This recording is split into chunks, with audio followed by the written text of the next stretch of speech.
Christmas کی رات 1945 West Virginia میں سوڈر خاندان کے گھر میں خوب جشن چل رہا تھا۔ جی، دوسری جنگ عظیم ابھی ختم ہوئی تھی تو ماحول میں ایک امید سی تھی۔ جارج اور جینی سوڈر اپنے 10 میں سے 9 بچوں کے ساتھ ہنس کھیل رہے تھے، لیکن کسی کو اندازہ نہیں تھا کہ بس چند ہی گھنٹوں میں یہ ساری خوشیاں، یہ سب کچھ ایک ایسے بھیانک خواب میں بدل جائے گا۔ ایک ایسا خواب جو آج تقریباً 80 سال بعد بھی ایک معمہ ہے، حل نہیں ہو سکا۔ آج ہم ایک ایسی ہی کہانی کی گہرائی میں اتریں گے۔ یہ صرف ایک گھر جلنے کا واقعہ نہیں ہے۔ نہیں، بالکل نہیں۔ یہ ایک خاندان کی نہ ختم ہونے والی تلاش، نظر انداز کیے گئے ثبوتوں اور ان سوالات کی داستان ہے جن کے جواب شاید وقت کے ساتھ دفن ہو چکے ہیں۔ سوال صرف یہ نہیں کہ اس رات کیا ہوا، بلکہ یہ بھی ہے کہ جو کچھ ہوا اس کے پیچھے کون تھا اور کیوں۔ تو آئیے اس رات کے واقعات کو شروع سے جوڑتے ہیں۔ جارج سوڈر وہ اٹلی سے آئے ایک تارے کے وطن تھے۔ جی، اور بہت محنتی تھے۔ امریکہ میں آ کر انہوں نے اپنا ایک کامیاب ٹرکنگ کا کاروبار کھڑا کیا۔ اور ان کے بارے میں ایک خاص بات یہ بھی تھی کہ وہ اپنے خیالات میں بہت واضح تھے، خاص طور پر مسولینی کے۔ بالکل، اٹالوی ڈکٹیٹر مسولینی کے سخت مخالف تھے اور یہ بات وہ چھپاتے نہیں تھے، کھل کر اس پر بات کرتے تھے۔ صحیح۔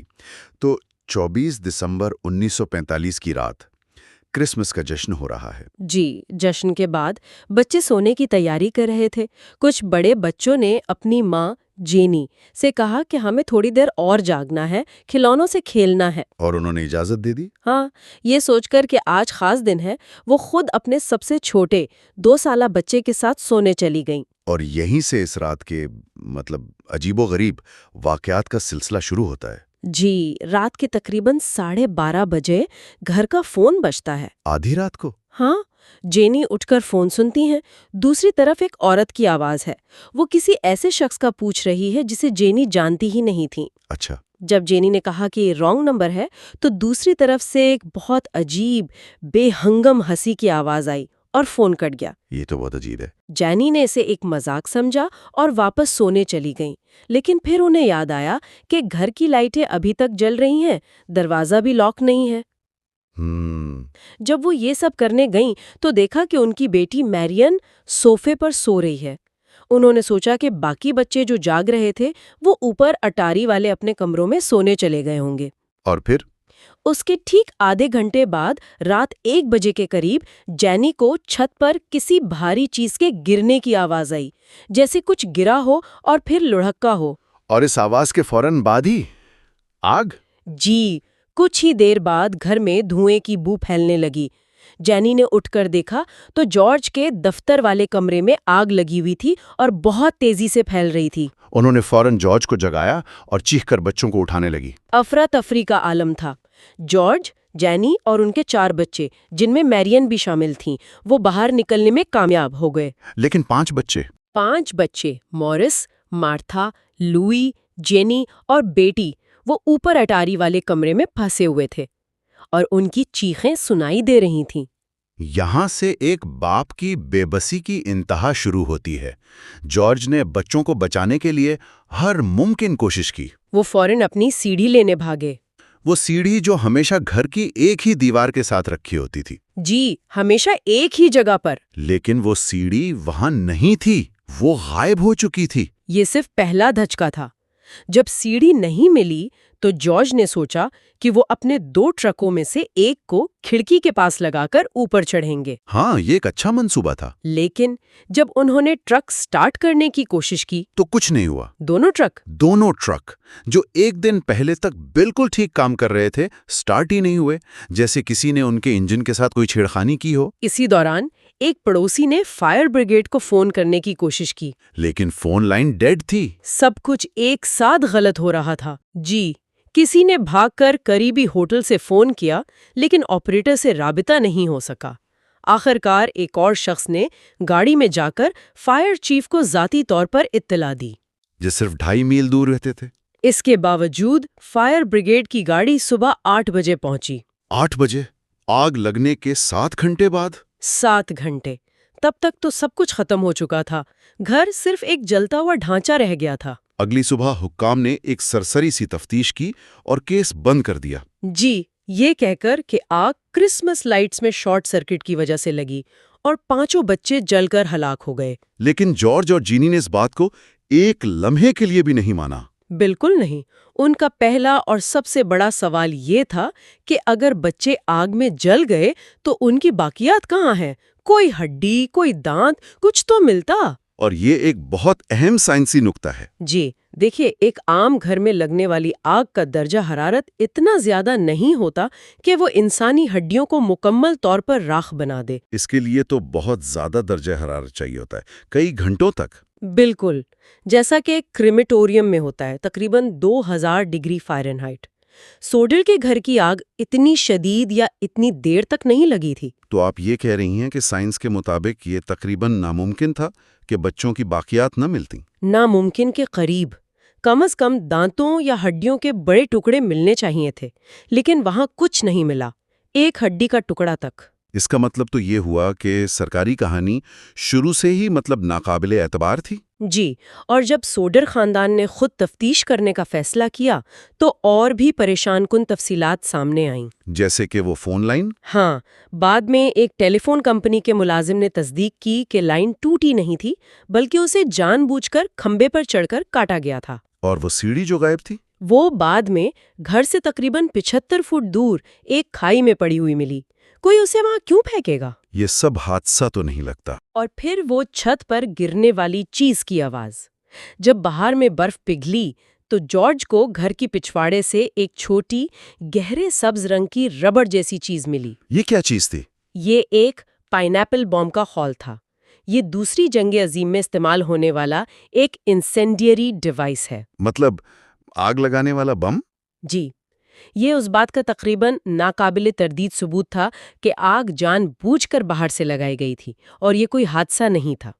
ٹھیک ہے، تو اگر یہ ایک منصوبہ بندی تھی تو پھر سوال یہ ہے کہ اس کے پیچھے کون ہو سکتا تھا؟ یہاں سے مختلف نظریات سامنے آتے ہیں۔ سب سے پہلا شک ایک انشورنس ایجنٹ پر جاتا ہے۔ اچھا۔ جی، آگ لگنے سے کچھ مہینے پہلے ایک ایجنٹ نے جارج کو لائف انشورنس بیچنے کی بہت کوشش کی۔ جب جارج نے بار بار انکار کیا تو وہ ایجنٹ غصے میں آ گیا اور اس نے جارج کو دھمکی دی۔ کیا دھمکی دی؟ اس نے کہا، تمہارا یہ گھر دھوئیں میں اڑ جائے گا اور تمہارے بچوں کو اس کی قیمت چکانی پڑے گی۔ یہ تو سیدھی سیدھی دھمکی ہے۔ اور اس نے یہ بھی کہا تھا کہ جارج مسولینی پر تنقید کرتا ہے، اس لیے اسے اس کا خمیازہ بھگتنا پڑے گا۔ اور اس سے بھی زیادہ مشکوک بات یہ ہے کہ یہی انشورنس ایجنٹ بعد میں اس کورنرز جوری کا حصہ تھا جس نے آگ کو حادثہ قرار دیا۔ بالکل، یہ تو مفادات کا بہت بڑا ٹکراؤ ہے۔ ایک بہت بڑا سرخ جھنڈا۔ لیکن دوسرا نظریہ وہ جارج کے سیاسی خیالات سے جڑا ہے۔ جی، جیسا کہ ہم نے ذکر کیا، وہ مسولینی کے کھلے مخالف تھے۔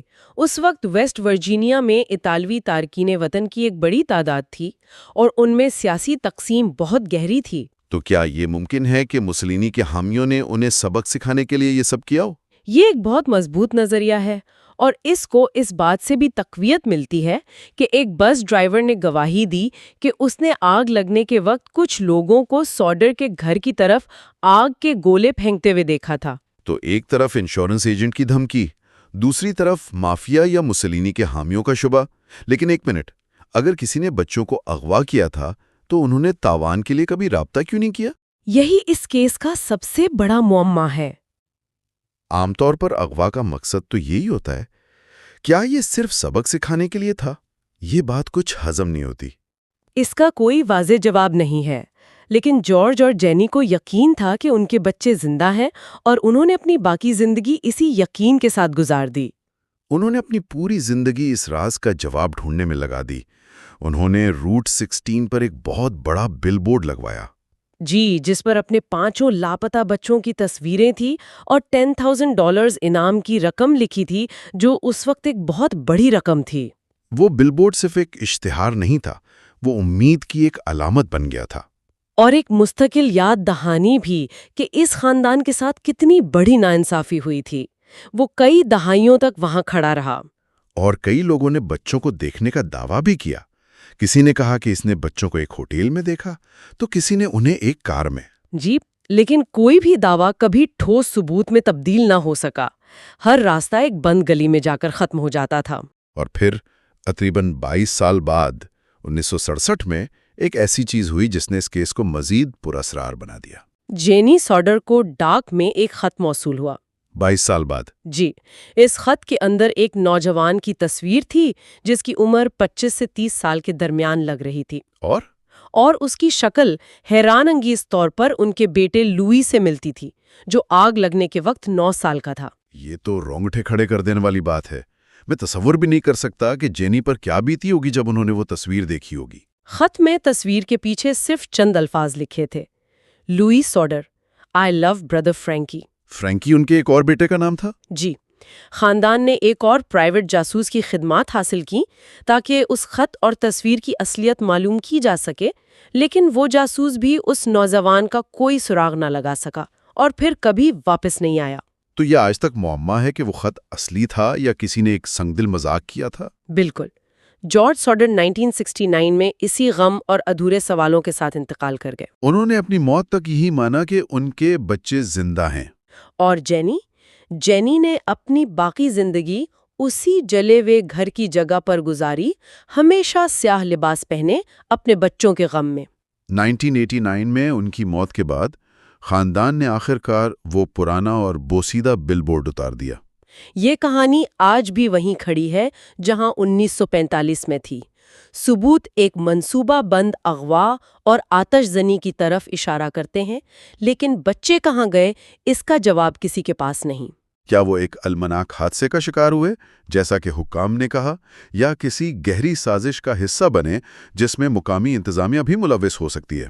یہ ایک ایسا راز ہے جو شاید کبھی حل نہیں ہو پائے گا۔ ہر ثبوت ایک نئے سوال کو جنم دیتا ہے۔ سیڑھی، ٹرک، فون لائن، وہ پائن ایپل بامب، دھمکیاں، اور آخر میں وہ پراسرار خط، یہ سب ٹکڑے مل کر بھی ایک مکمل تصویر نہیں بناتے۔ اور یہاں ایک سوچنے کی بات یہ ہے، اگر وہ خط واقعی لوئی نے بھیجا تھا تو اس کا مطلب ہے کہ کم از کم ایک بچہ زندہ تھا اور اسے اپنی شناخت بھی یاد تھی۔ تو پھر وہ واپس کیوں نہیں آیا؟ آخر ایسی کون سی طاقت یا خوف تھا جس نے اسے کبھی بھی اپنے خاندان سے دوبارہ رابطہ کرنے سے روکے رکھا؟ کس چیز کا ڈر اپنے والدین کے پاس واپس آنے کی خواہش سے زیادہ بڑا ہو سکتا ہے؟ یہ سوال اس کہانی کو مزید پیچیدہ اور تکلیف دہ بنا دیتا ہے۔ ایک ایسا راز جو نسلوں تک سوڈر خاندان کے ساتھ زندہ رہا اور آج بھی جواب کا منتظر ہے۔